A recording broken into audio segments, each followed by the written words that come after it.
ನಮಸ್ಕಾರ ಎಲ್ರಿಗೂ. ಇದು ನಮ್ಮ ಗುರುವಾರದ ವ್ಲಾಗ್ ಆಗಿರುತ್ತೆ. ನೋಡಿ ಈ ಸೀತಾಫಲ ಎಷ್ಟು ಚೆನ್ನಾಗಿದೆ ಅಲ್ವಾ.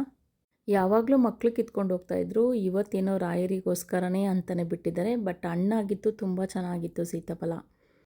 ಇವತ್ತು ನಾನು ನಿಮಗೆ ಸೊಪ್ಪಿನ ಪಲ್ಯ ಮಾಡೋದು ಹೇಗೆ ಅಂತ ತೋರಿಸ್ತಿದ್ದೀನಿ. ನಿಮ್ಮೆಲ್ರಿಗೂ ಗೊತ್ತು, ಸೊಪ್ಪಲ್ಲಿ ಜಾಸ್ತಿ vitamins A, C, K, iron, calcium ಮತ್ತು ಫೈಬರ್ ಸಮೃದ್ಧಿಯಾಗಿರುತ್ತೆ ಅಂತ. ಅದರಿಂದನೇ ಇಂಥ ಸೊಪ್ಪುಗಳನ್ನು ನಾವು ಅವಾಗವಾಗ ಊಟದಲ್ಲಿ ಸೇರಿಸ್ಕೊಳ್ಳೋದು ಒಳ್ಳೆಯದು. ಈ ಪಲ್ಯನ ಅರವೆ ಸೊಪ್ಪಿಂದನೂ ದಂಟಿ ಸೊಪ್ಪು ಎರಡರಿಂದನೂ ಮಾಡ್ಬೋದು.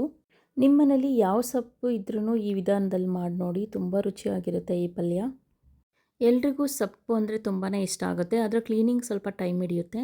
ಕ್ಲೀನಿಂಗ್ ಟೈಮ್ ಹಿಡಿದ್ರೂ ಪರವಾಗಿಲ್ಲ, ಒಳ್ಳೆ ಹೆಲ್ತ್ ಬೇಕಂದರೆ ಒಳ್ಳೆ ಅಡುಗೆ ಮಾಡಿ ತಿನ್ನಬೇಕು.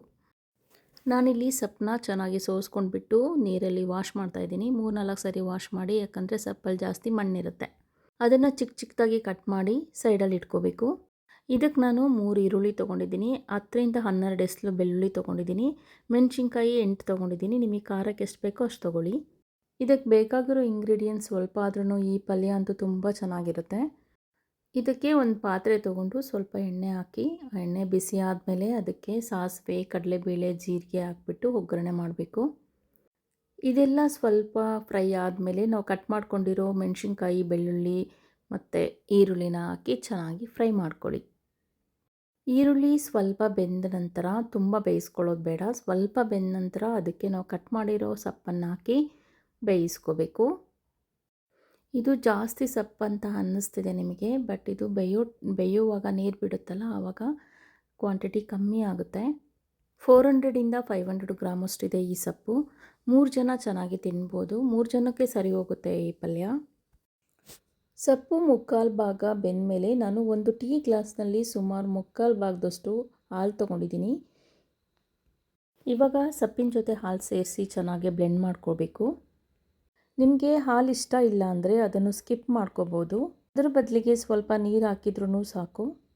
ಇದಕ್ಕೆ ತುಂಬ ರುಚಿ ಕೊಡೋ ಇಂಗ್ರೀಡಿಯೆಂಟ್ಸ್ ಅಂದರೆ ಈ ಪೌಡರ್. ನಾನು ಇದಕ್ಕೆ ಪಲ್ಯದ ಪೌಡರ್ ಅಂತ ಕರಿತೀನಿ. ಅಂದರೆ ಸ್ವಲ್ಪ ಕಡಲೆ ಬೀಜ, ಕಡಲೆಪಪ್ಪು ಮತ್ತು ಗುರೆಳ್ಳು ಅಥವಾ ಹುಚ್ಚೆಳ್ಳು ಅಂತಾರಲ್ಲ, ಅದಕ್ಕೆ ಸ್ವಲ್ಪ ಮೆಣಸಿನ್ಕಾಯಿ, ಉಪ್ಪು ಹಾಕಿ ಪೌಡ್ರ್ ಮಾಡಿ ಇಟ್ಕೊಂಡಿದ್ದೀನಿ. ಲಾಸ್ಟಲ್ಲಿ ಆ ಇಂಗ್ರೀಡಿಯೆಂಟ್ಸ್ನ ತೋರಿಸ್ತೀನಿ ನಿಮಗೆ.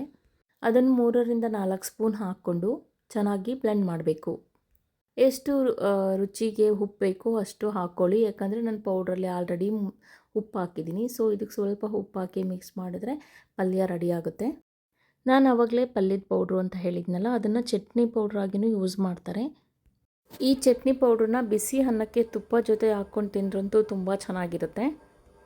ಇದಕ್ಕೆ ನಾನು ಹುರಿದಿಟ್ಕೊಂಡಿರೋ 1 ಬೌಲ್ ಕಡಲೆ ಬೀಜ ತೊಗೊಂಡಿದ್ದೀನಿ, 1 ಬೌಲ್ ಕಡಲೆ ಪಪ್ಪು ತೊಗೊಂಡಿದ್ದೀನಿ, ಅದೇ ಬೌಲಲ್ಲಿ ಮೆಣಸಿನ್ಕಾಯಿ ತೊಗೊಂಡಿದ್ದೀನಿ, ಅರ್ಧ ಕಪ್ಪು ಹುಚ್ಚೆಳ್ಳು ಅಥವಾ ಗುರೆಳ್ಳು ಅಂತಾರಲ್ಲ ಅದು ತೊಗೊಂಡಿದ್ದೀನಿ.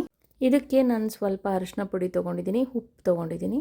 ಇದನ್ನೆಲ್ಲ ಈ ಎಲ್ಲ ಇಂಗ್ರೀಡಿಯೆಂಟ್ಸ್ನ ಪೌಡ್ರು ಮಾಡಿಕೊಂಡ್ರೆ ಚಟ್ನಿ ಪೌಡ್ರು ಅಥವಾ ನಾನು ಕರಿಯೋ ಪಲ್ಯದ ಪೌಡ್ರು ರೆಡಿ ಆಗುತ್ತೆ. ಇದನ್ನು ನಾವು ತರಕಾರಿ ಪಲ್ಯಕ್ಕೂ ಯೂಸ್ ಮಾಡ್ಕೋಬೋದು, ತುಂಬ ಚೆನ್ನಾಗಿರುತ್ತೆ. ನೀವೊಮ್ಮೆ ಟ್ರೈ ಮಾಡಿ. ಈ ರೀತಿ ಒಂದು ಸರಿ ನೀವು ಸೊಪ್ಪಿನ ಪಲ್ಯ ಮಾಡಿಬಿಟ್ಟು ಹೇಳಿ ನನಗೆ ಹೇಗಿತ್ತು ಅಂತ. ಇಷ್ಟ ಆದರೆ ಕಾಮೆಂಟ್ ಮಾಡಿ, ಲೈಕ್ ಮಾಡಿ, ಸಬ್ಸ್ಕ್ರೈಬ್ ಮಾಡಿ. Thank you for watching.